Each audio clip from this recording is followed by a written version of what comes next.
الرحمن الرحیم انا اعطیناک الکوثر فصل لربک وانحر ان شانئک هو الابتر۔ اے نبی ہم نے آپ کو خیر کثیر عطا کی۔ اس خیر کثیر میں یوں تو یہ کہ حوض کوثر وہ بھی اسی میں شامل ہے، لیکن یہ کہ اس پر آپ کو 25-30 قول مل جائیں گے۔ قرآن سب سے بڑا خیر کثیر، بہت بڑا خیر کثیر۔ حکمت، ومن یؤت الحکمۃ فقد اوتی خیرا کثیرا، جس کو حکمت اور دانائی دے دی گئی اس کو تو خیر کثیر دے دیا گیا۔ تو ہم نے آپ کو وہ سب کچھ عطا کر دیا ہے، اور بہتات کے ساتھ عطا کر دیا ہے، جو انسان کی انسانیت کے لیے، اس کے لیے یوں سمجھیے کہ ترہ امتیاز بن سکتا ہے۔ فصل لربک وانحر، پس اپنے رب کے لیے نماز پڑھا کیجئے اور نحر کیجئے، اونٹ قربان کیا کیجئے۔ یہ گویا کہ عید الاضحیٰ کا نقشہ آ گیا۔ فصل لربک، پہلے ہم نماز پڑھتے ہیں دوگانہ عید الاضحیٰ، اور پھر جا کر ہم قربانی کرتے ہیں۔ وانحر ان شانئک هو الابتر، یقیناً آپ کا دشمن ہی ہے کہ جو دم کٹا ہو جائے گا۔ اس کا پس منظر یہ ہے کہ جب حضور کے ایک صاحبزادے بچپنی میں فوت ہو گئے تو کچھ جو کفار تھے مکے کے، انہوں نے بڑی خوشیاں منائی کہ ایک ہی بیٹا تھا، باقی تو ان کی بیٹیاں ہیں۔ آپ کو معلوم ہے کہ 4 بیٹیاں تھیں حضور کی صلی اللہ علیہ وسلم، لیکن یہ کہ بیٹا جو تھا وہ ایک ہی تھا، وہ اللہ نے اٹھا لیا۔ تو بڑے خوشیاں منائی گئی کہ یہ تو اب دم کٹا جیسے ہوتا ہے، جس کا کوئی پیچھے نام نہ رہ جائے۔ بیٹیوں سے تو نام چلتا نہیں، نام تو چلتا ہے بیٹوں سے، تو اب ان کا تو کوئی تذکرہ ہی نہیں رہے گا۔ کوئی بات نہیں، جب تک یہ ہیں آگے کوئی نام لینے والا نہیں۔ تو فرمایا کہ نہیں، ان کو تو کروڑوں بیٹے اللہ عطا کرے گا، کروڑوں اربوں بیٹے عطا کرے گا۔ ہاں اے نبی، آپ کا دشمن ضرور ہے کہ جس کا نام لیوا کوئی نہیں رہے گا۔ اب اس پس سورۃ الکوثر، گویا کہ تاریخ کے پس منظر میں سورج یہ ہے شمس ہدایت محمد الرسول اللہ صلی اللہ علیہ وسلم کا سراجا منیرا۔ ان کی شخصیت جو ہے انک لعلی خلق عظیم الصادق المصدوق، ان کا کیا مقام اور مرتبہ ہے۔ فرمایا انا اعطیناک الکوثر۔ اے نبی صلی اللہ علیہ وسلم، یہاں کاف واحد کا صیغہ ہے، خطاب اجماع ہے کہ یہاں خطاب محمد الرسول اللہ سے شخصاً ہے، جیسے سورۃ الضحیٰ شخصی گفتگو ہے اللہ کی اپنے نبی کے، بالکل ذاتی پرسنل سرگوشی کے انداز میں۔ سورۃ الانشراح ذاتی بات ہے کہ جو ہو رہی ہے اللہ کی اور رسول کے مابین۔ اسی طریقے سے یہ سورہ مبارکہ یہ بھی بالکل خالص ذاتی، آگے جو آئے گی سورۃ النصر وہ بھی بالکل ذاتی سطح پر ہے، خاص معاملہ، لیکن یہ کہ اس کا تعلق پھر بھی پورے معاشرے سے تھا، نظام کے بدلنے سے ہو، وہ آگے آئے گی سورت۔ یہاں تو یہ خالص ذاتی معاملہ ہے۔ انا اعطیناک الکوثر فصل لربک وانحر ان شانئک هو الابتر۔ اب یہاں سب سے پہلے تو لفظ کوثر کو سمجھنا ہے، یہ کثیر سے مبالغے کا صیغہ ہے، کثیر سے فعول کی وزن پر۔ ویسے مبالغے کے بہت سے اوزان ہیں، لیکن یہ کہ ایک وزن جو ہے وہ فعول، فعل، تو یہ فعل کے وزن پر یہ مبالغے کا صیغہ ہے۔ کثرت، انتہائی کثرت، انتہائی بہتات، اور اس سے مراد ہر خیر، ہر بھلائی، تمام حسنات وہ ہم نے آپ کو نہایت محتاط، نہایت کثرت کے ساتھ عطا کر۔ انا اعطیناک الکوثر۔ اب اس میں میں ذرا ذکر کرنا چاہتا ہوں، اور خاص طور پہ بعد میں ذرا وضاحت بھی کروں گا کہ مولانا اصلاحی صاحب نے تو اس سورہ مبارکہ کا کوئی خاص حق ادا نہیں کیا ہے، لیکن یہ کہ مولانا مودودی صاحب نے واقعہ یہ کہ حق ادا کیا ہے، جس قدر تفصیل کے ساتھ انہوں نے جو تفاسیر میں اور مختلف اقوال ہیں انہیں جمع کیا ہے باریک بینی کے ساتھ، اس میں بہت محنت یقیناً ان کی لگی ہوگی، جس کے لیے کہ ہمیں ان کا ممنون ہونا چاہیے۔ اور ظاہر بات ہے من لم یشکر الناس لا یشکر اللہ، جو اختلاف ان سے ہے وہ اپنی جگہ پر ہے، لیکن یہ جو ان کی خدمت ہے اس کی قدر کرنا، اور اس کا اگر کوئی فیض کسی کو پہنچے اس پر شکر کرنا، ان کے لیے دعائے خیر کرنا، یہ واجب ہے۔ انہوں نے جو گنتی کی ہے کہ حضور کو کیا کیا خیر اللہ نے عطا فرمائے۔ اب ایک تو یہ ہے کہ اس کو عام پر جو ہے وہ ملحوظ کیا جائے، اور ایک ہے خاص روایات کے حوالے سے اس کا کیا مفہوم سامنے آتا ہے، تو وہی لغوی بات، اور پھر یہ کہ جو معصور ہے اور منقول ہے مفہوم کوثر کا، یہ دونوں میں آپ کے سامنے رکھ رہا ہوں۔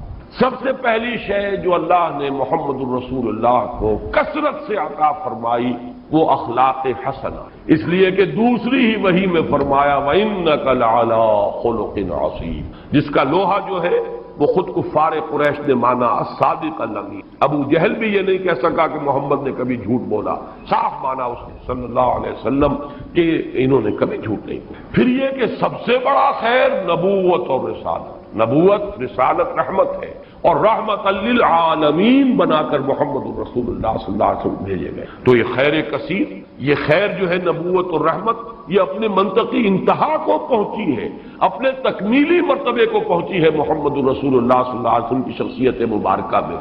اس اعتبار سے یہ دوسرا ہے۔ پھر جو تعلیمات آپ لے کر آئے، سب سے بڑی شے توحید، پھر وہ نظام توحید، وہ نظام توحید جس کا کہ سیاسی سطح پر اس کا نظام خلافت کا ہے، معاشیات میں اس کا نظام امانت اور کفالت کا ہے، یہ سارا نظام جو دیا، یہ سب سے بڑا خیر ہے جس کی ضرورت ہے آج نوع انسانی۔ چنانچہ میں نے اسی کتاب میں نبی اکرم صلی اللہ علیہ وسلم کا مقصد بعثت، اس میں اس پر بحث کی ہے۔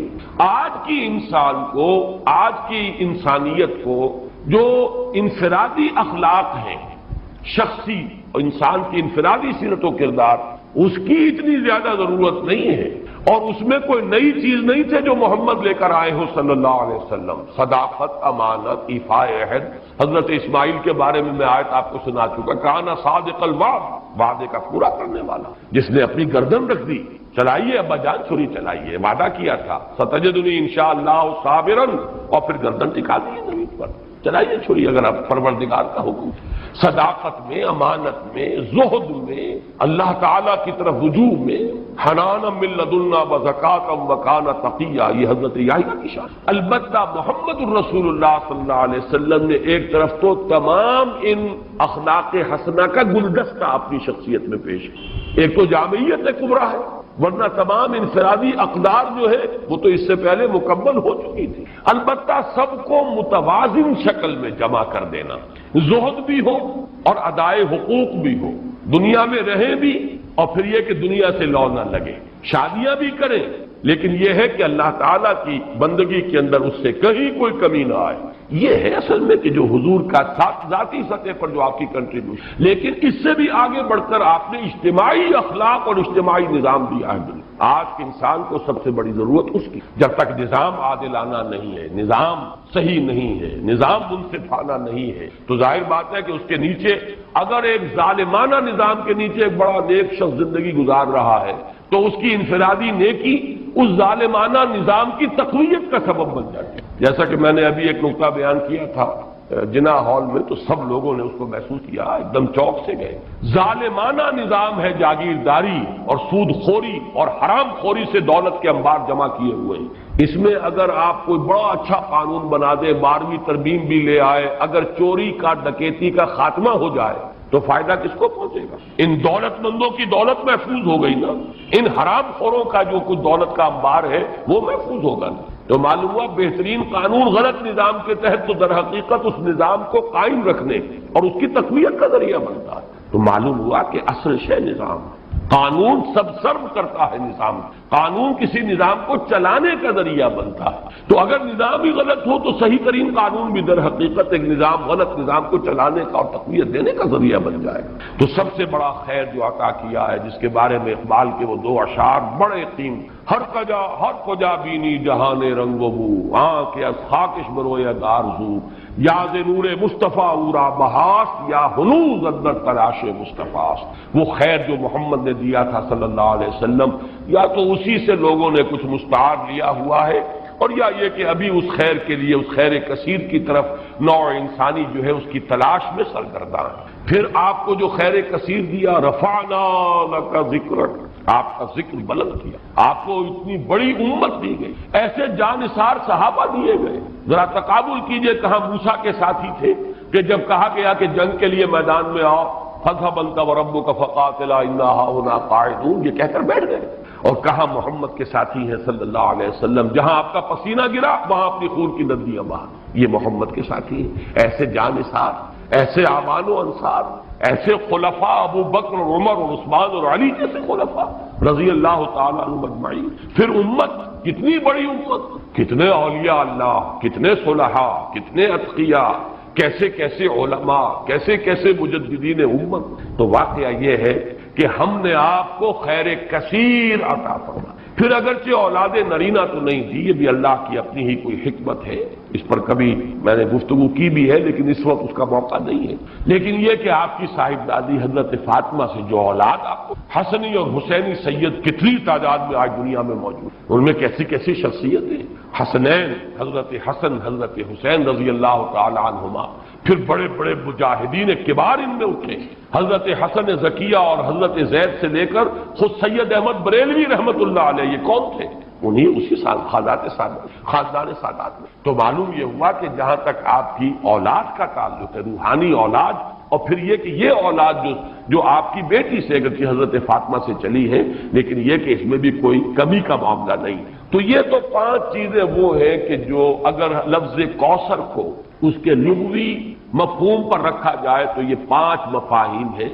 اور اب آئیے اس کا ایک مفہوم وہ ہے کہ جو منقول ہے روایات سے، ایک حوض ہے یہ کوثر جو میدان حشر، اور جس کے ساقی یہ کوثر ہے محمد الرسول اللہ صلی اللہ علیہ وسلم۔ امت وہاں پہنچے گی، العطش العطش جب سب پکار رہے ہوں گے تو صرف امت محمد صلی اللہ علیہ وسلم کو وہاں سے سیرابی عطا ہوگی اور حضور ہوں گے ساقی۔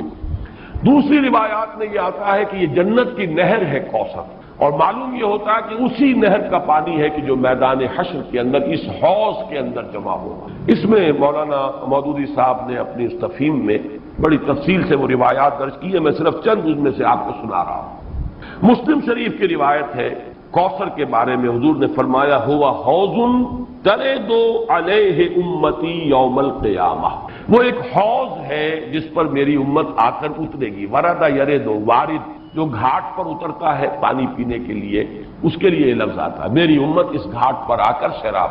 بخاری کی روایت ہے انا فرطکم علی الحوض، اے مسلمانوں میں تم سے پہلے پہنچا ہوا ہوں گا حوض پر، گویا کہ وہاں میں ساقی کا فریضہ سر انجام دوں، میں میزبان ہوں گا حوض کوثر پر، اور وہاں تمہارا انتظار کروں گا، تمہارا استقبال کروں گا۔ انا فرطکم، یہ وہی لفظ ہے کہ جو کم سن بچے فوت ہو جاتے ہیں تو ان کی دعائے جنازہ میں یہ لفظ پڑھا جاتا ہے اللہم اجعلہ لنا فرطا واجعلہ لنا اجرا وذخرا، یہ ہم سے آگے جا رہے ہیں، ہم نے جو بھی ان کی خدمت کی ہے پروردگار اس کو آخرت میں ہمارے لیے ذخیرہ بنا دے۔ اسی طریقے سے بخاری کی ایک روایت اور بھی ہے انا فرطکم علی الحوض وانا شہید علیکم وانی واللہ لانظر الی حوضی الان، میں تم سے پہلے پہنچ جاؤں گا حوض کوثر پر اور وہاں تمہارا استقبال کروں گا، اور پھر میں تمہاری گواہی دوں گا، تم پر گواہ ہوگا اس حوض کوثر پر، اور خدا کی قسم میں اپنی آنکھوں سے اس حوض کو اس وقت بھی دیکھ رہا ہوں۔ یعنی دنیا میں رہتے ہوئے بھی محمد الرسول اللہ صلی اللہ علیہ وسلم کو جنت کا مشاہدہ، جیسے ایک موقع پر ہوا کہ ایک نماز کے دوران آپ کا ہاتھ بے ساختہ جو ہے آگے بڑھ گیا، ایک مرتبہ بے ساختہ پیچھے کو ہٹے جیسے کسی شے سے دہشت ہو گئی ہو، خوف ہو۔ جب لوگ صحابہ نے پوچھا حضور کیا یہ اس نماز کا خاصہ ہے، یہ بھی اس کا کوئی جز؟ آپ نے فرمایا نہیں، میرے سامنے جنت لے آئی گئی تھی اور بے اختیار میرا ہاتھ بڑھ گیا کہ میں اس کا کوئی خوشہ توڑ لوں تاکہ تمہیں دوں وہ جنت کا میوہ، اور میرے سامنے دوزخ لے آئی گئی اور اس کا بھبکا جو تھا، اس کی حرارت، اس کی وجہ سے مجھے پیچھے ہٹنا پڑا۔ تو دنیا میں مشاہدہ کرایا جاتا تھا، اس لیے حضور نے فرمایا وَإِنِّي وَاللَّهِ لَأَنظُرُ إِلَىٰ حَوْضِي الْآنَ، میں اس وقت بھی اپنے اس حوض کو دیکھ رہا ہوں۔ البتہ ایک حدیث اور بھی ہے، یہ تو حدیثیں جو ہے بڑی میٹھی میٹھی ہیں، ہم امتی ہیں اللہ کے رسول کے اور ہم پہنچیں گے اور ہمیں حضور جو ہے اس حوض سے پلائیں گے، وہ آپ ہمارے ساقی ہوں گے، آپ میزبان ہوں گے، ہم مہمان ہوں گے۔ لیکن یہ کہ ایک اور حدیث سن لیجئے تو شاید یہ ساری خوشی جو ہے ختم ہو جائے گی۔ امتی سے مراد کیا ہے؟ وہ نہیں کہ جو نسلاً مسلمان ہیں، مسلمانوں کے گھر پیدا ہو گیا، آج کا مسلمان نہیں، حضور کے زمانے کا مسلمان بھی اگر وہ اس معیار پر پورا نہیں اترتا والعصر ان الانسان لفی خسر الا الذین آمنوا وعملوا الصالحات وتواصوا بالحق وتواصوا بالصبر، تو حضور کا امتی نہیں ہے۔ چنانچہ یہ روایت ابن ماجہ کی ہے، اور کہا یہ جاتا ہے کہ یہ الفاظ آپ نے یوم عرفہ کا جو خطبہ ہے اس میں ارشاد فرمائے الا انی فرطکم علی الحوض، لوگوں آگاہ ہو جاؤ میں حوض کوثر پر تم سے پہلے پہنچوں گا، وَأُكَاثِرُ بِكُمْ، اور میں تمہاری کثرت پر فخر کروں گا۔ اتنی بڑی امت، ایسے بھی تو نبی ہوں گے جن کا امتی 1-2 ہی ہوں گے، صرف کتنے ہوں گے؟ حضرت نوح علیہ السلام کے کتنے امتی ہوں گے؟ اس اعتبار سے محمد الرسول اللہ صلی اللہ علیہ وسلم کے امتی انا وکافر بکم فلا تسودوا وجہی، تو دیکھنا اس روز میرا منہ کالا نہ کر دینا، میرا چہرہ جو ہے تمہارے اعمال کی وجہ سے مجھے پشیمانی نہ ہو، میرا چہرہ جو ہے سیاہ نہ کر، یہ صدمے اور رنج سے جو چہرہ سیاہ ہو، جو قرآن مجید میں آیا یوم تبیض وجوہ وتسود وجوہ، جس دن بہت سے چہرے بہت سے روشن ہوں گے، تر و تازہ ہوں گے، تابناک، اور بہت سے چہروں پر سیاہی تھپی ہوئی ہو۔ فلا تسودوا وجہی انی مستنقذ اناسا ومستنقذ اناس منی، بہت سے لوگوں کو میں چھڑانے کی کوشش کروں گا فرشتوں سے، وہ پکڑ کر لے جانا چاہیں گے، اور بہت سے لوگ مجھ سے چھڑا لیے جائیں گے، لے جائے جائیں گے، وہ میرے امتی نہیں ہوں گے۔ فاقول یا رب اصحابی، میں کہوں گا اے رب یہ تو میرے ساتھی تھے، یہ تو میرے اصحاب میں سے تھے، اور اللہ تعالیٰ فرمائے گا فیقول انک لا تدری ما احدثوا بعدک، اے نبی آپ کو پتہ نہیں آپ کے بعد انہوں نے کیا کیا ہے، کون کون سی شرارتوں میں حصہ لیا ہے، کیا چیزیں پیدا کی۔ حضور کے زمانے کے کتنے مسلمان ہوں گے جو بعد میں مسلمہ پر ایمان لے آئے، کافر ہو گئے، کتنے لوگ ہوں گے جب وہ داخل ہو رہے تھے، جو اگلی صورت ہم پڑھیں گے، اذا جاء نصر اللہ والفتح ورأیت الناس يدخلون فی دین اللہ افواجا، ان میں سے کتنے یخرجون من اللہ من دین اللہ افواجا ہو گئے، فوج کے فوج، قبیلے کے قبیلے، پورے کے پورے، یا زکوٰۃ کے منکر ہو کر کافر ہو گئے، اور یا یہ کہ نبی جھوٹے نبیوں کو مان کر کافر ہو گئے۔ تو اے نبی یہ آپ کے امتی نہیں۔ پھر یہ کہ جنہوں نے بھی احدثوا بدعات ایجاد کی، وہ چیزیں جس کو فرمایا گیا ہے من احدث فی امرنا ھذا ما لیس منہ فہو رد، جو شخص ہمارے دین کے اندر کوئی چیز نئی بدعت،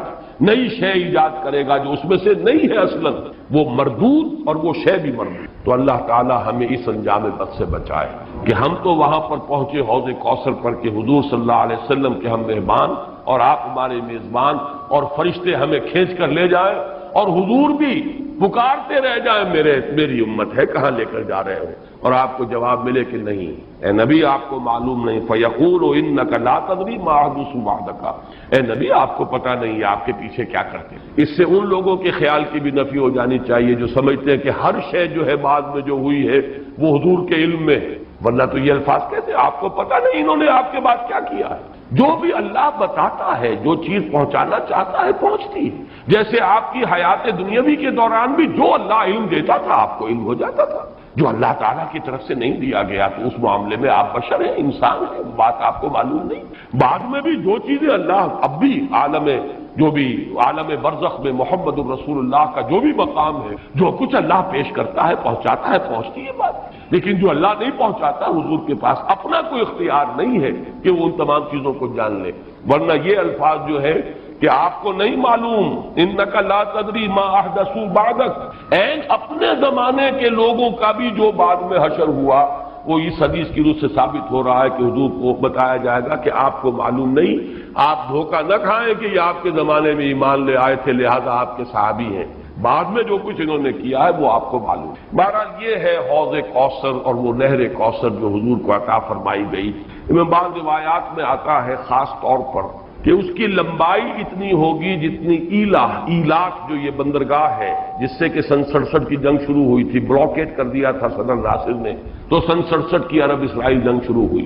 یہ خلیج ایلا کے بالکل ٹپ کے اوپر جا کر بحر احمر جو ہے ریڈ سی اوپر جا کر تقسیم ہو جاتا ہے دو کھاڑیاں، ایک خلیج سویس ہے مغرب کی طرف جا رہی ہے، شمال مغرب کی طرف، ایک ہے یہ خلیج عقبہ، اور یہ ہے در حقیقت جو کہ شمال مشرق کی طرف جا رہی ہے۔ اس کے ٹپ پر یہ ایلا، اور یہی وہ جگہ ہے جہاں پر کہ وہ یہود کا وہ قبیلہ آباد تھا جنہوں نے کہ شریعت کا مذاق اڑایا تھا اور پھر انہیں بندر بنا دیا۔ یہاں سے لے کر عدن تک یعنی کل بحیرہ احمر جو ہے ریڈ سی، اس کی لمبائی اس حوض کی لمبائی، اور فرمایا آپ نے کہ ایلا سے لے کر جحفہ تک یہ جدے اور رابی کے درمیان ایک بندرگاہ ہے، اتنی اس کی چوڑائی ہوگی تقریباً نصف۔ اس سے بعض لوگوں نے خیال کیا ہے کہ شاید یہ بحر احمر جو ہے اسی کو اس حوض کی شکل دے دی جائے، اور اس لیے یہ چیز جڑتی ہے کہ بعض روایات سے معلوم ہوتا ہے میدان حشر در حقیقت یہی میدان عرفات، ہر سال اسی کا گویا کہ ریہرسل ہوتا ہے، جیسے کفن کی دو چادریں ہماری ہوں گی ویسے ہی دو چادریں لے کر آدمی میدان عرفات کے اندر حاضر، اور اس کو کھینچ دیا جائے گا، وَإِذَا الْأَرْضُ مُدَّتْ، اس کو کھینچا جائے، اسی سے جگہ سے وہ کھینچایا جائے گا اور وہ بن جائے گا میدان حشر، اور ظاہر بات ہے کہ پھر اسی حشر میں یہ حوض کوثر ہو سکتا ہے کہ بحر قلزم ہی کو اللہ تعالیٰ اس وقت وہ شکل دے دے. اس کا پانی انتہائی شیریں ہوگا، شہد سے زیادہ میٹھا، دودھ سے یا چاندی سے زیادہ سفید، اور اس کا جو پھر حوض کے جو تہ کے اندر کنکر پڑے ہوں گے وہ سچے موتی ہوں گے اور زمرد ہوں گے اور قیمتی پتھر ہوں گے. یہ اس حوض کی شان ہے. اللہ تعالی ہمیں اس حوض پر پہنچائے اور محمد الرسول اللہ صلی اللہ علیہ وسلم کے دستے مبارک سے ہماری وہ جو اس وقت کی تشنگی ہوگی اسے سیرابی عطا فرمائے. انا اعطیناک الکوثر، میں نے لفظ کوثر کے ضمن میں دونوں باتیں عرض کر دی. اس کو لغوی اصل پر رکھیے تو وہ سب کوثر ہے، ساری خیرات و حسنات جو اللہ نے عطا فرمائی، اور ان روایات کی روح سے پھر یہ کوثر. مولانا فراہی رحمۃ اللہ علیہ نے یہ کہا ہے کہ یہ اصل میں خود بیت اللہ جو ہے یہی کوثر ہے. اس کے گرد جو ہے پیاسے جمع ہوتے ہیں، حاجی طواف کرتے ہیں. بہرحال یہ بھی ایک وجدانی قسم کی تعبیر ہے اور اس کے اندر بھی کوئی غلط بات نہیں ہو سکتی، اس لیے کہ جب میدان حشر عرفات ہی کو کھینچ کر بنایا جائے گا تو یہ جو کالے پتھروں کا گھر جو ہے اس کی بھی اصل شان اس وقت ظاہر ہوگی.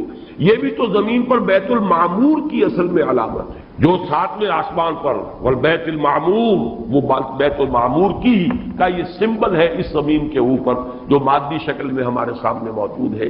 تو اس تعبیر میں بھی کوئی بات حرج والی نہیں. انا اعطیناک الکوثر فصل لربک وانحر، بس اے نبی صلی اللہ علیہ وسلم آپ اپنے رب کے لیے نماز پڑھیں. اب ذرا دیکھیے کہ سورہ علق میں بھی آخر میں جو الفاظ آئے تھے کہ آپ پرواہ نہ کریں اس مخالف کی، اس ابو جہل کی پرواہ نہ کریں، اپنے رب کے لیے سجدہ کیجئے اور قریب ہو جائیے، ان سے بالکل مستغنی ہو جائیے، یہ آپ کا کچھ نہیں بگاڑ سکتے. ان کی مخالفت وقتی طور پر تو آزمائشیں پیدا کرے گی، خود آپ کے لیے بھی اور آپ کے ساتھیوں کے لیے، لیکن اس کا کوئی مستقل اثر نہیں ہوگا. آپ کے قدم آگے بڑھتے چلے جائیں گے، کامیابی آپ کے قدم چومے گی. آپ کا یہ دین جو ہے جو اللہ نے آپ کو دے کر بھیجا ہے یہ دین غالب ہوگا، اس کو غلبہ حاصل ہوگا. آپ کی امت کے لیے دنیا میں خیرات و برکات کے جو ہے خزانے کھول دیے جائیں گے. بس اپنے رب کے لیے نماز پڑھ. اب یہ یہاں پر مراد نماز سے وہ نماز ہے جو حضور کو عطا ہوئی اور جو حضور کی وساطت سے ہمیں عطا. یہ وہ نماز ہے جس کا نظام ہے یہ 5 وقتہ نماز، یہ تو فرض ہے اور 3 اوقات اور ہیں جن میں نوافل ہیں. پھر ہر فرض نماز کے ساتھ بھی فرضوں کے ساتھ اس کے رواتب جن کو کہا جاتا ہے.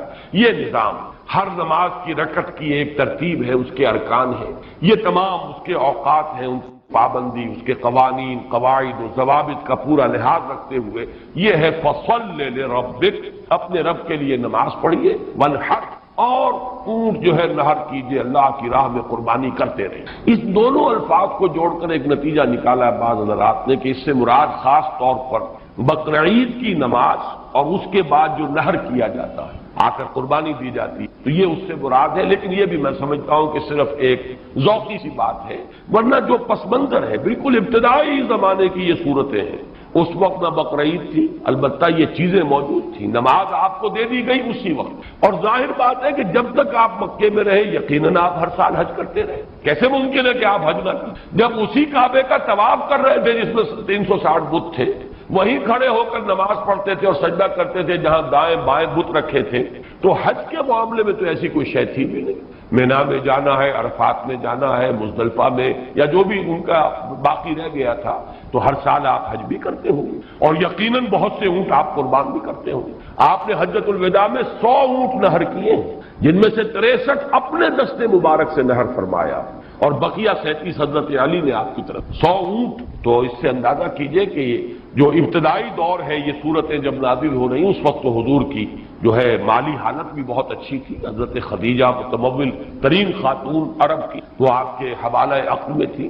اس اعتبار سے یقیناً اس وقت بھی آپ نہر کرتے ہوں گے. اور نہر جیسا کہ میں بیان کر چکا ہوں اس دور میں غریبوں کو کھانا کھلانا، گوشت کا بانٹ دینا، وہ یہ در حقیقت ان کے ہاں سخاوت کا سب سے بڑا مظہر.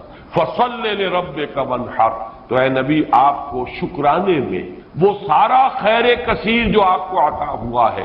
اسی لیے دیکھیے وہ نماز تہجد جب آپ پڑھتے تھے اور اتنی طویل رکعتیں پڑھتے تھے کہ آپ کے پاؤں متورم ہو جاتے تھے، تو لوگوں نے کہا حضور آپ اپنے اوپر اتنا تشدد کیوں کر رہے ہیں؟ آپ پہ تو اول تو کوئی گناہ ہے نہیں، کوئی آپ کے مقام کے اعتبار سے اگر کسی شے کو کہا جائے کہ کوئی فروگداشت ہے تو اللہ تعالیٰ اس کی بھی معافی کا اعلان کر چکا، تو پھر آپ کیوں مشقت جھیل؟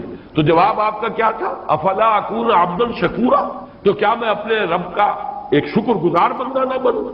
میری یہ نماز شکرانے کی نماز، میں اپنے رب کا شکر ادا کر رہا ہوں، اس نے جو مجھے خیر کثیر عطا فرمایا، اب جس درجے کا وہ خیر کثیر ہے اسی درجے کا شکر مجھے اپنی امکانی حد تک ادا کرنا۔ تو فصل لربک وانحر یہاں شکرانے کے طور پر ہے، انا اعطیناک الکوثر فصل لربک وانحر ان شانئک هو الابتر، یقیناً جو آپ کا دشمن ہے وہی ابتر ہے۔ اس ابتر کے لفظ کی مجھے وضاحت کرنی ہوگی۔ شنا شنون اور حمزہ آتا دشمنی کے لیے، ولا یجرمنکم شنآن قوم علی الا تعدلوا اعدلوا هو اقرب للتقوی، کسی دشمنی کسی قوم کی تمہیں آمادہ نہ کر دے کہ تم عدل سے راستہ جو ہے اپنا بدل لو اور دستکش ہو جاؤ، عدل پر رہو، چاہے تمہارا دشمن ہے اس کے ساتھ بھی انصاف۔ تو یہ شان یہ ہے، اس کے معنی دشمن، ان نشانیہ کا ہو الابتر، یقیناً آپ کا دشمن ہی ابتر ہے۔ ابتر کے معنی کیا ہے؟ با تا را کا مادہ آتا ہے بطر، کسی شے سے کٹ جانا۔ خاص طور پر ایک درخت ہے، اس کی شاخ کٹ گئی، علیحدہ ہو گئی، شاخ بریدہ، ظاہر بات ہے اب اس کے لیے زندگی نہیں ہے۔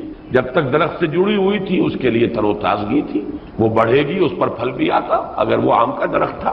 اب جب کٹ گئی تو اب وہ سوکھے گی، ختم ہو جائے گی، اس کے لیے کوئی تر و تازگی نہیں ہے، اس کا کوئی شاندار مستقبل نہیں۔ تو یہ کسی شے سے کٹ جانا، اسی معنی میں قوم سے کٹ جانا، علیحدہ ہو جانا، تنہا رہ جانا، لا تجعلنی فردن، مجھے اکیلا نہ بنا دے۔ تو یہ جو آتا ہے کہ میں اکیلا نہ رہ جاؤں، اس کے لیے بھی یہ لفظ آتا ہے۔ اور پھر جس کا ذکر یا جس کا سلسلہ منقطع ہو جائے، جس کے ہاں اولاد نہ ہو، اب نام اس کا کہاں رہے گا، ختم ہو جائے گا، اولاد نہیں ہے وہ بھی ابتر ہے، گویا کہ اس کا ذکر باقی رکھنے والا کوئی نہیں رہا، اس کا نام نہیں رہے گا دنیا میں، اس لیے کہ اولاد نہیں، خاص طور پر اولاد نرینہ۔ اسی طریقے سے جس جانور کی، جس چوپائے کی دم کٹی ہوئی ہے اسے ابتر کہتے تھے، دم کٹا، اس لیے کہ یہاں بھی کوئی شے کٹی ہوئی ہے اس کے جسم سے۔ تو یہ مختلف الفاظ ہیں، یہ معنی ہے اس لفظ کے ابتر۔ اب اس کو نوٹ کیجئے، حضور کو ابتر کہا قریش، کن کن معنی میں کہا اس کی تفصیل میں ابھی آپ سے سنا رہا ہوں، اور اس کا جواب دیا جا رہا ہے کہ یہ آپ کو ابتر کہہ رہے ہیں، اے نبی در حقیقت یہ ابتر ہوں گے، بلکہ یہ ابتر ہے، ان شانئک هو الابتر۔ حضور کو ابتر کس کس معنی میں کہا ہے؟ بالکل اوائل میں جبکہ حضور صلی اللہ علیہ وسلم نے اپنا پیغام شروع کیا ہے تو لوگوں نے کہا بطرا محمد منا، یہ ابن جریر کی روایت ہے، محمد ہم سے کٹ گئے، ہمارا اپنا ایک طریقہ تھا، ہماری تہذیب، ہمارا تمدن، ہماری روایات، ہمارا مذہب، ہمارے عقائد، اب محمد ہم سے کٹ گئے۔ تو اس کا مطلب یہ ہے کہ یہ شاخ سوکھ جائے، یہ اگر جمعیت کے ساتھ رہتے، پوری اپنی قوم کے ساتھ رہتے تو ان کے لیے بھی شاندار مستقبل تھا، اب ان کا مستقبل بہت تاریک ہے۔ یہ بالکل ایسی بات ہے جیسے واصل بن عطا، یہ شاگردوں میں سے تھا حضرت حسن بصری رحمۃ اللہ علیہ کے، وہ تابعین میں سے ان کا شاگرد اور بڑا ذہین شاگرد، لیکن اس نے مسئلہ تقدیر پر، جبر و قدر پر بحثیں شروع کی، تو جب اس طرح کی باتیں اس نے کہی کہ جو اہل سنت کے شایان شان نہیں، تو پھر حضرت حسن بصری نے اسے اپنے درس سے نکال دیا اور کہا کہ اعتزل عنا، یہ ہم سے علیحدہ ہو گیا، اب اس کا راستہ علیحدہ ہے، اس کا ہم سے کوئی تعلق۔ اسی اعتزل عنا سے اعتزال کا مذہب بنا ہے، اور معتزلہ کہلاتے علیحدہ ہو جانے والے لوگ۔ تو اسی طریقے سے قوم کا پہلا ریئیکشن یہ تھا حضور صلی اللہ علیہ وسلم کے بارے میں کہ بطرا محمد منا، محمد ہم سے کٹ گیا صلی اللہ علیہ وسلم۔ اسی طریقے سے ایک مرتبہ قریش کی بڑی کوئی چوپال کے اندر ان کی بڑی مجلس تھی، اور کعب بن اشرف جو ہے وہ آیا ہوا تھا، یہودی، مدینہ منورہ سے، اس وقت تک تو یثرب تھا، ابھی کہاں مدینہ منورہ، اس وقت تک تو یثرب ایک بستی تھی، اس کا نام یثرب، وہ تو حضور ہجرت فرما کر گئے تو پھر وہ مدینۃ النبی اور المدینۃ المنورہ بنا ہے۔ تو وہاں لوگوں نے کہا، حضور کا ذکر کیا، اس نے پوچھا ہوگا کہ سنا ہے آپ کے ہاں کوئی ہے جس نے نبوت کا دعویٰ کیا ہے، تو الفاظ نقل کیے ہیں بزار نے حضرت ابن عباس رضی اللہ تعالی عنہما سے، الا تری الی ھذا الصبی المنبتر، دیکھتے نہیں ذرا تم، الا تری، یہ وہی ارایت الذی، یہ ان کے ہاں تعجب کی بات ہوتی تھی، ذرا دیکھو تو، تعجب بھی تحقیر بھی، یہ ہمارا ایک بچہ ہے۔ اب دیکھیے بچہ کہہ رہے ہیں، حضور اس وقت 42-43 سال کے ہوں گے، لیکن یہ انداز حقارت ہے، یہ تحقیر۔ پھر یہ کہ یہ لوگ ہوں گے 60 65 65 70 کے یہ بڑے چودھری بیٹھے ہوئے، تو ان کے لیے تو وہ نوجوانی کی جو عمر ہے وہ 42 43 سال، وہ بھی گویا کہ بچہ ہونے کی بات ہے۔ الا تری الی ھذا الصبی المنبتر من قومہ، جو کٹ گیا اپنی قوم سے، یزعم انہ خیر منا، اور سمجھتا یہ کہ یہ ہم سے بہتر ہے، اس کا دین ہم سے، ہمارے دین سے بہتر، اس کا عقیدہ توحید ہمارے عقیدہ شرک سے بہتر۔ وَنَحْنُ أَهْلُ الْحَجِيجِ وَأَهْلُ الصَّدَانَةِ وَأَهْلُ السِّقَایَةِ، حالانکہ ہم حاجیوں کا بندوبست کرنے والی قوم ہے، ان کی میزبانی کرتے ہیں، انہیں پانی پلاتے ہیں۔ یہ جب الفاظ میں پڑھ رہا تھا آج تو مجھے وہ آیت یاد آئی سورہ توبہ کی، اجعلتم سقایۃ الحاج وعمارۃ المسجد الحرام کمن آمن باللہ والیوم الآخر وجاہد فی سبیل اللہ۔ اللہ پر ایمان لانا، یوم آخر پر ایمان لانا اور جہاد کرنا، یہ ہے اصل اعمال۔ یہ حاجیوں کی کوئی خدمت کر لی، پانی پلا لیا، تم نے اس کو بڑی اونچی نیکی سمجھا ہوا ہے۔ تو یہ بھی منبتر اس شخص کو کہیں گے جو کٹ گیا اپنی قوم سے۔ سب سے زیادہ تلخ انداز میں جو بات کہی گئی حضور کے بارے میں، اور ابتر کا لفظ آپ کے بارے میں استعمال ہوا، اور یہ سمجھیے کہ یہ بھی دنات اور پستی کی انتہا تھی۔ حضور کے دوسرے صاحبزادے حضرت عبداللہ کا جب انتقال ہوا، یہ ذرا نافلہ تعلق کے درجے میں نوٹ کر لیجئے کہ حضور کی صاحبزادیاں اور آپ کو 2 بیٹے، 4 بیٹیاں اللہ نے حضرت خدیجہ کے بطن سے عطا فرمائی۔ آپ کی کسی اور زوجہ سے اولاد نہیں، صرف ایک کنیز ماریا قبطیہ کے بطن سے حضرت ابراہیم، اور وہ مدنی دور کا آخری زمانہ ہے جبکہ آپ کو وہ اللہ نے بیٹا عطا فرمایا، وہ بھی کم سنی ہی کے اندر فوت ہو، حضرت ابراہیم۔ تو یہ جو ترتیب ہے حضور کی اولاد میں، سب سے بڑے تھے قاسم، اسی لیے ابو القاسم آپ کی کنی، اس کے بعد حضرت زینب، اس کے بعد عبداللہ، حضرت عبداللہ حضور کے دوسرے بیٹے، اور پھر 3 بیٹیاں ام کلثوم اور فاطمہ اور رقیہ رضی اللہ تعالی عنہم وعنہن، ان سب سے اللہ تعالی راضی ہو۔ یہ آپ کی اولاد ہے۔ پہلے قاسم فوت ہو گئے تو چلیے ایک بیٹا عبداللہ ابھی آپ کے پاس، جس رات ان کا بھی انتقال ہو گیا اس کے بعد چرچا ہوا محمد ابتر ہو گئے۔ چنانچہ سب سے زیادہ کمینگی کا مظاہرہ جو ہے ابو لہب نے کیا، پڑوسی تھا حضور کا۔ اب بھی آپ جاتے ہیں تو حضور کا گھر اور پھر اس کے ساتھ ہی وہ ابو لہب کا گھر جو ہے، اس کے اب تو نشان باقی رہ گئے، صرف باقی اب سب ختم ہوا، بڑے بڑے محل بن گئے ہیں ان کے آس پاس، بڑی عمارتیں بن گئی ہیں۔ ابو لہب دوڑا گیا ہے اسی شب، ادھر انتقال ہوا ہے عبداللہ کا، اور وہ دوڑا ہوا گیا، اس نے جا کے خوشخبری دی، بطر محمد اللیلہ، آج کی رات محمد کی جڑ کٹ گئی، محمد ابتر ہو گیا صلی اللہ علیہ وسلم، گویا کہ خوشخبری دے رہا۔ یہ دنات اور پستی کی انتہا ہے۔ اس کو نوٹ کر لیجئے کہ اب آگے چل کر سورۃ اللہب اب دور نہیں رہی ہے، شاید اگلے ہی درس میں ہم 3 صورتیں پڑھیں گے، سورہ کافرون، سورہ لہب اور سورۃ النصر۔ آج جیسے 2 پڑھ رہے ہیں، پچھلے درس میں بھی 2 صورتیں پڑھی تھی، اگلے درس میں 3 صورتیں پڑھیں گے انشاءاللہ العزیز۔ بدترین انسان، ارذل الخلائق جو تھا حضور کے دشمنوں میں، وہ ابو لہب، قریب ترین عزیز، حضور کا سگا چچا، لیکن یہ کہ بدترین دشمن، اور دشمن بھی دشمن میں فرق ہے۔ خدا 5 انگوش یکساں نہ کر، نہ ہر زن استو نہ ہر مرد، خدا 5 انگوش یکساں نہ کر۔ آپ کے موافقین اور مومنین بھی برابر نہیں تھے، کہاں حضرت ابو بکر رضی اللہ تعالی عنہ، کہاں اس دور کے کوئی عام صحابی، پھر آپ کے دشمن بھی برابر نہیں تھے۔ تو بدترین دشمن یہ ابو لہب ہے، اور اندازہ کیجئے اس کی دنات کا کہ بطرا محمد اللیلہ، آج کی رات محمد کی جڑ کٹ گئی، ابتر ہو گئے محمد، معاذ اللہ۔ یہی لفظ کہے تھے پھر عاص ابن وائل سہمی، جو آپ کے دشمنوں میں سے، مخالفین میں سے بہت بڑا چودھری تھا، ان محمد ابتر، اب تو محمد ابتر ہو گئے، ان کی جڑ کٹ گئی۔ لا ابن لہ یقوم مقامہ بعدہ، ان کا کوئی بیٹا رہا ہی نہیں کہ جو ان کی جگہ، ان کے مقام پر، ان کی جگہ پر کھڑا ہو، جانشین بنے، ان کے مشن کو آگے لے کر چلے۔ فَإِذَا مَاتَ انقطع ذِكْرَهُ، جب محمد اب فوت ہو جائیں گے تو ان کا ذکر بھی منقطع ہو جائے۔ یہ وہ ابتر کا مفہوم جس کا کہ تقابل ہم کریں گے، اِنَّا وَرَفَعْنَا لَكَ ذِكْرَكَ، وہ کہہ رہے تھے کہ ذکر منقطع ہو جائے گا، اور سورۃ الانشراح میں اللہ کی طرف سے نوید آئی، وَرَفَعْنَا لَكَ ذِكْرَكَ، ہم نے تو آپ کا ذکر بہت بلند کر دیا۔ تو یہ ہے اِنَّ شَانِئَكَ هُوَ الْأَبْتَرُ، اے نبی آپ ابتر نہیں ہوں گے، آپ کو تو ہم نے خیر کثیر عطا فرمایا، آپ کا ذکر بلند کیا، آپ کی مانوی اولاد، آپ کی امت، کتنے بڑے بڑے اولیاء اللہ، صوفیاء، اہل اللہ، اتقیاء، صلحاء، مجددین، علماء، جن کے بارے میں علماء امتی کا انبیاء بنی اسرائیل، وہ سب آپ کی مانوی اولاد. پھر آپ صاحب دادی حضرت فاطمہ سے جو اولاد چلے گی اس کا جو مقام و مرتبہ دنیا میں ہوگا، تو آپ ابتر نہیں ہیں معاذ اللہ. جیسے سورہ نون کے شروع میں فرمایا نون والقلم وما یسطرون ما انت بنعمت ربک بمجنون. اور کچھ دنوں کے بعد دیکھ لیں گے کہ کون مجنون تھا. محمد مجنون تھے معاذ اللہ، یا ابو جہل مجنون تھا اور پاگل ہو گیا تھا، اس کی مت ماری گئی تھی. فَسَتَنظُرُ وَيَنظُرُونَ بِأَيِّكُمُ الْمَفْتُونُ.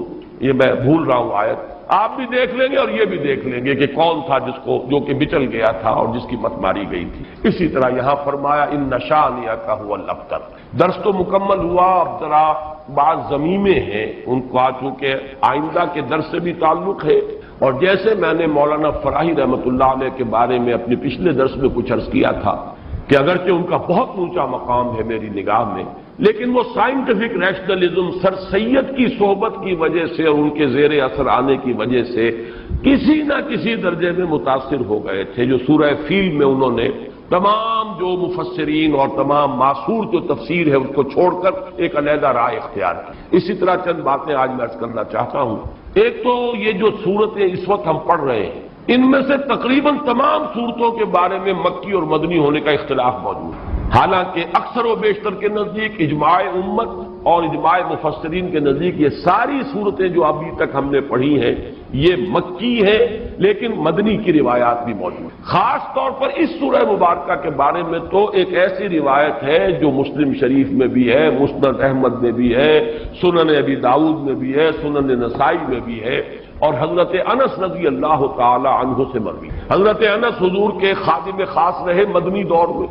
اب ظاہر بات ہے وہ واقعہ بیان کر رہے ہیں. وہ کہتے ہیں کہ ایک روز حضور ہمارے مابین تشریف فرما تھے اور کچھ گفتگو ہو رہی تھی، اچانک کچھ آپ کو ایک خاص اونگ کی سی کیفیت آپ پر طاری ہوئی، یعنی آپ نے آنکھیں بند اور اس کے بعد آپ نے آنکھیں کھولی تو آپ کے چہرے پر مسکراہٹ تبسم تھا. ہم نے پوچھا کس بات پر؟ آپ نے فرمایا کہ مجھ پر سورت نازل ہوئی ہے، اور پھر بسم اللہ پڑھ کر آپ نے انا اعطیناک الکوثر فصل لربک وانحر ان شانئک هو الابتر یہ سورہ مبارکہ سنی. اب یہ روایت اتنی قوی ہے کہ اس کی بنا پر کچھ حضرات کی رائے ہے، اکرمہ اور مجاہد اور قتادہ، اور اس کو امام مسلم نے بھی تسلیم کیا اور الاتقان میں امام سیوطی نے بھی اسے مدنی صورت قرار دی. جبکہ حضرت ابن مردویہ سے یہ مروی ہے کہ ابن عباس، عائشہ اور ابن زبیر رضی اللہ تعالی عنہم یہ سب کے سب اسے مکی قرار دے، اور جمہور مفسرین نے اسے مکی قرار دی. میں نے خاص طور پر آج بات اس لیے بیان کی ہے کہ ان چھوٹی صورتوں کے بارے میں اکثر و بیشتر کے بارے میں اختلاف ہے، نمبر ایک. نمبر دو یہ کہ اصل میں اس میں جو تعویل ہو جاتی اور بہت سی صورتوں کے بارے میں کہا گیا یہ 2 دفعہ نازل ہوئی. سورہ اخلاص مکے میں بھی نازل ہوئی، مدینے میں بھی نازل ہوئی. فلاں سورت مکے میں بھی نازل ہوئی، مدینے میں بھی نازل ہوئی. یہ دو دفعہ کے نزول کا مطلب کیا ہے؟ ہوتا یہ تھا کہ قرآن مجید ظاہر بات ہے کہ اس طریقے سے مصحف کی شکل میں تو موجود تھا ہی نہیں. کسی کچھ صورتیں یاد ہیں، کسی کو کچھ صورتیں یاد ہیں. ابھی پورا قرآن نازل بھی نہیں ہوا. یہ تو یوں سمجھیے کہ مدنی کے دور کے بھی انتہا پر جا کر پورا قرآن بنے گا. تو وہ اتنا چرچا نہیں تھا لوگوں کے مابین. اور وہ صورتیں کہ جو مکی دور میں نازل ہوئی تھی، جب وہ حالات و واقعات ایسے ہوتے تھے مدنی دور میں بھی کہ جن پر ان صورتوں کے مضامین کا انطباق ہوتا تھا، تو حضور اس وقت جب پڑھتے تھے تو لوگ یہ سمجھتے تھے یہ ابھی نازل ہوئی، حالانکہ وہ اصل میں مکے کے دور میں نازل ہو چکی. لیکن یہ کہ جیسے کہ انطباق ایسا ہو جاتا ہے، وہ واقعہ بہت ہی مشہور ہے کہ سورہ آل عمران میں وہ آیت موجود ہے وَمَا مُحَمَّدٌ إِلَّا رَسُولٌ قَدْ خَلَتْ مِن قَبْلِهِ الرُّسُلُ أَفَإِن مَاتَ أَوْ قُتِلَ انقلبتم عَلَىٰ أَعْقَابِكُمْ. لیکن جب حضور کا انتقال ہوا ہے اور حضرت عمر پر ایک جذباتی کیفیت طاری ہوئی اور تلوار کھینچ کر آپ بیٹھ گئے کہ جو کہے گا کہ محمد کا انتقال ہو گیا اس کی گردن اڑا دوں گا. پھر حضرت ابو بکر آئے، سیدھے گئے حجرہ عائشہ میں. حضرت عائشہ ان کی اپنی صاحبزادی ہے، وہاں تو کوئی حجاب نہیں، پردہ نہیں. حضور کا جسد مبارک وہاں تھا اور چادر پڑی ہوئی تھی اوپر. چادر ہٹائی، ماتھی پیشانی مبارک پر بوسہ دیا. آپ نے وہاں الفاظ بھی کہے کہ اللہ آپ پر 2 موتیں جمع نہیں کہے گا، بس یہ موت تھی جو آ گئی، اب تو حیات ہی حیات اور حیات طیبہ ہے. باہر آ کر اب آپ نے خطبہ دیا من کان یعبد محمدا فإن محمدا قد مات ومن کان یعبد اللہ فإن اللہ حی لا یموت. جو کوئی محمد کو پوجتا تھا وہ سن لے کہ محمد کا انتقال ہو گیا، اور جو کوئی پجاری تھا اللہ کا پوجنے والا اللہ کو وہ جان لے کہ اللہ تو زندہ ہے جس پر کبھی موت طاری نہیں۔ پھر آیت پڑھی وما محمد الا رسول قد خلت من قبلہ الرسل۔ حضرت عمر فرماتے ہیں مجھے ایسے محسوس ہوا جیسے یہ آیت اسی وقت نازل۔ یہ جو کیفیت ہوتی ہے کہ آیات کا جب مضامین کے اعتبار سے انطباق ہوتا تھا مدنی دور کے مختلف واقعات پر، تو صحابہ یہ سمجھ لیتے تھے بات کہ شاید یہ صورت ابھی نازل ہوئی ہے، حالانکہ وہ صورت مکی دور کی نازل شدہ صورتوں میں سے۔ یہ میں نے خاص طور پر آج یہ ضمیمہ اپنے درس کا اس لیے بیان کر دیا ہے کہ اگلے درس میں ایک بڑی اہم بحث آئے گی سورۃ النصر کے زمانہ نزول کے بارے میں۔ میری رائے چونکہ اس کے بارے میں نے کافی غور و خوض کیا ہے اور جس رائے پر میرا دل ٹھکا ہے وہ عام جو تفاسیر میں رائے ہے اس سے مختلف ہے، اس لیے میں نے یہ پورا مضمون آج تمہیداً بیان کر دیا کہ خود اس سورہ مبارکہ کے بارے میں مسند احمد ابن حنبل، صحیح مسلم اور سنن ابی داؤد اور سنن نسائی کی روایت کے برعکس جمہور مفسرین نے، ان کے نزدیک اس روایت کی روح سے یہ مدنی ہے لیکن جمہور مفسرین نے اس کو مکی قرار دیا۔ تو گویا کہ اس میں رائے قائم کرنے کا موقع ہے، امکان ہے، اور انسان جو ہے مضمون کی دلالت کے اعتبار سے مضمون کیا ہے صورت کا کوئی نہ کوئی رائے قائم کر سکتا۔ اب دوسری بات میں عرض کر رہا ہوں، آج میں نے تذکرہ کیا تھا اور وہ میں نے جیسے کہ پچھلی مرتبہ عرض کیا تھا، اب یہ مصحف کا درس، قرآن مجید کا درس مسلسل اب ختم ہوا چاہتا ہے۔ میں سمجھتا ہوں کہ 2 نہیں تو میکسیمم 3 نشستوں میں ہم پہنچ جائیں گے اختتام تک۔ تو چند باتیں میں اپنے اس درس میں ریکارڈ کرا رہا ہوں تاکہ کچھ پتہ نہیں دوبارہ پھر یہ کہیں درس جو ہے شروع ہو تو زندگی میں کتنی مہلت ملے، کہاں تک میں پہنچ پاؤں۔ تو چند باتیں جو ہیں وہ افادہ عام کے لیے میں چاہتا ہوں کہ ابھی وہ نوٹ ہو جائیں، رجسٹرڈ ہو جائیں اور وہ ریکارڈ ہو۔ اور چونکہ میں نے اپنی 4 سورسز قرار دی، علامہ اقبال، ڈاکٹر رفیع الدین ایک سورس، لیکن وہ کوئی مفسرین میں سے ہے ہی نہیں، ایک فکر ہے ان کا، سوچ ہے، تعبیر کی ہے انہوں نے۔ علامہ اقبال کو میں اس دور کا سب سے بڑا ترجمان القرآن مانتا ہوں۔ عظمت قرآن کا جتنا انکشاف اس شخص پر ہوا میرے نزدیک کسی دوسرے شخص پر نہیں۔ یہ میرا وہ قول ہے جس کو میں کھلم کھلا کہتا ہوں، بغیر بلا خوف تردید ہے، لیکن بہرحال مفسر نہیں، میں نہ عارف، نہ مجدد، نہ محدث، نہ فقیہ۔ اور دوسرا جو ہے وہ شیخین، شیخ الہند، شیخ الاسلام۔ شیخ الہند مولانا محمود حسن کا ترجمہ اور شیخ الاسلام مولانا شبیر احمد عثمانی کے حواشی۔ یہ غربت الوسطیٰ ہے جس کو میں نے مضبوطی سے تھاما ہے۔ سلف کے ساتھ میرا رشتہ اس حدیث اور اس ترجمے اور تفسیر کے حوالے سے قائم ہے، اسلاف کے ساتھ میں جڑا ہوا ہوں، یہ الغربت الوسطیٰ اس کی وضاحت میں کر چکا۔ لیکن استفادہ زیادہ جو میں نے کیا ہے وہ دوسرے 2 شعبے ہیں، مولانا فراہی اور ان کے شاگرد مولانا اصلاحی، مولانا ابوالکلام آزاد اور ان کے مانوی جانشین مولانا سید ابو العلا مودود۔ ان میں سے 2 حضرات کے ساتھ میری طویل ایسوسیشن رہی ہے، جماعت اسلامی کے ساتھ مولانا مودودی کے ساتھ، پھر مولانا اصلاحی صاحب کے ساتھ اس سے بھی طویل۔ اس پہلو سے میں ان دونوں کے مابین جو بھی کوئی ربط اور تعلق ہے یا جہاں جہاں مجھے اختلاف ہوتا ہے میں اس کو خاص طور پر بیان کر دیتا ہوں، وہ کسی قد کی وجہ سے نہیں ہے بلکہ اس لیے کہ چونکہ میں نے ان سے بہت کچھ فیض حاصل کیا، لہذا جہاں مجھے ان کی کسی رائے سے اختلاف ہے اسے میں نوٹ کروا دیں تاکہ وہاں میری رائے جو ہے یہ نہ سمجھی جائے کہ میری رائے بھی وہی ہے جو مولانا مودودی کی ہے یا مولانا اصلاحی کی۔ بہرحال اس وقت جو بات مجھے نوٹ کرانی ہے وہ یہ ہے، کیونکہ میں نے آج کہا تھا کہ تفسیر سورہ کوثر کا جب میں نے تقابلی مطالعہ کیا مولانا اصلاحی صاحب نے تو کچھ بھی نہیں کہا اور کوئی اس پر محنت نہیں کی، کوئی حق ادا نہیں۔ مولانا فراہی کی کچھ چیزیں نقل کی جیسے سورہ فیل میں نقل کی ہیں اسی طریقے سے سورہ کوثر میں نقل کر دی، لیکن یہ کہ مولانا مودودی نے تفہیم میں واقعہ یہ کہ حق ہے، بڑی محنت ساری معلومات جمع کر۔ البتہ ان دونوں میں جو ایک فرق و تفاوت ہے اس کے اعتبار سے 2 پوائنٹ نوٹ کر لیں۔ مجھ سے بہت سے لوگ مشورہ مانگتے ہیں کہ آپ کون سی تفسیر ریکمینڈ کرتے ہیں، تو میں ہمیشہ یہ کہا کرتا ہوں کہ مولانا مودودی کی تفہیم اگر صرف آپ پڑھتے ہیں تو حواشی جو ہے شیخ الہند کے اور شیخ الاسلام کا ترجمہ اور حواشی وہ ضرور شامل کر لیں۔ تدبر قرآن پڑھتے ہیں تو اس کے ساتھ بھی اس کو ضرور شامل کیجیے۔ اس کی کیا وجہ ہے؟ یہ دونوں تفسیریں چاہے تفہیم القرآن ہو چاہے تدبر قرآن ہو، دین کا جو باطنی پہلو، تصوف کی جو چاشنی ہے، اس سے یہ دونوں تفسیریں بالکل خالی ہیں، قائل ہی نہیں۔ جب قائل نہیں تو ادھر ان کی توجہ نہیں ہوئی، ان حقائق پر نگاہ نہیں گئی۔ موتی ہیں بکھرے ہوئے ہیں لیکن یہ کہ آپ کی توجہ نہیں ہے، آپ کو نظر نہیں آگے کہ موتی بکھرے ہوئے ہیں۔ مولانا مودودی کا بھی وہ مزاج نہیں، مولانا اصلاحی صاحب کا بھی وہ مزاج نہیں، بلکہ مولانا اصلاحی صاحب زیادہ ہی سخت، اس اعتبار سے ان دونوں کی تفسیروں کے اندر یہ پہلو جو ہے، ایک پہلو بہت ہی یوں سمجھیے کہ یعنی نظر انداز ہو گیا ہے، اس پہلو سے وہاں بڑی کمی ہے، اس کمی کو پورا کرنے کے لیے حرکی پہلو تفہیم القرآن میں ہے، تدبر قرآن مجید کے اپنے اسالیب، زبان کی بحث، ادب کے حوالے سے، اور نظم القرآن، قرآن کا نظم، سورتوں کا، آیات کا، یہ مولانا اصلاحی صاحب کا خاصہ ہے۔